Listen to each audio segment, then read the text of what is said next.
situation. Jane Slater filled us in on where things stand. Le'Veon Bell weighed in. They got to pay up. On social media. Period. Yeah, that's what he says. That's right. Terrell Davis, what do you think? Got to pay up. Yeah, you got to pay the man. Here's the deal.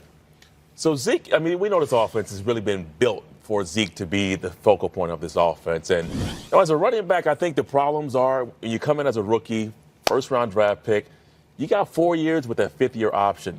So you're really getting the best years out of a running back like Zeke, and you're not paying for it. And you look at where his salary is compared to other backs in this league, he's not being paid for it. So I'm in agreement that you hold out to get the best value because you don't have leverage at any other time than right now. So I know he has 2 more years on this deal. I get that. But you look at the numbers, Todd Gurley, $14 million a year, Le'Veon Bell, $13 million, David Johnson, all those guys, Devontae Freeman. He has no choice but to hold out to get the best deal that he can get because he doesn't have those years like a quarterback or a wide receiver. He's got to get everything that he can get right now. So the only leverage he has right now is not to show up until he gets a contract that he thinks is commensurate with his play. It is an interesting point because it's one of the only positions on the field where you're going to get the best out of that guy right out of the gate. You don't want to put a lot of tread on the tires. It's not necessarily a position where you're like, oh, you need a few years to kind of get the feel for everything, and then they get smarter and they get better. This is a position where the younger you are, the better you are. So how do we fix this situation so we're not running into this problem every single year? Yeah, I think the way you fix it is this has got to be a CBA issue, meaning the collectively bargain agreement. They've got to find a way to be able to shorten the running back's lifespan. That's just my idea where you go in and typically you get a contract and you wait until whether it's the fifth-year option or if they don't pick it up, then you become a free agent.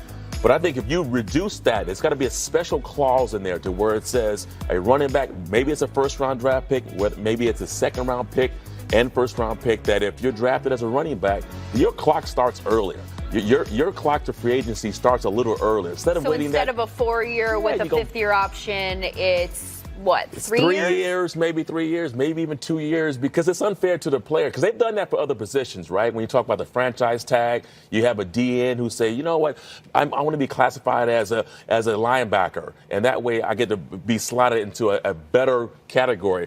A tight end who says, hey, I'm a wide receiver.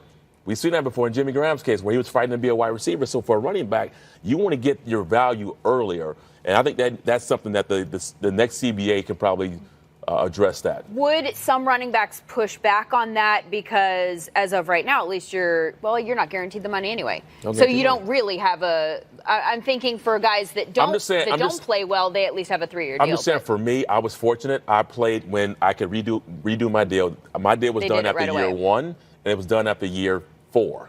Yeah, they didn't have to. They didn't have to, but they did. Yeah. And so, but they can't do it now. They have to wait. Alfred Morris is a case where he played his first 3 years. I mean, he should have got a real big deal, but they couldn't do his deal because that was not part of the CBA.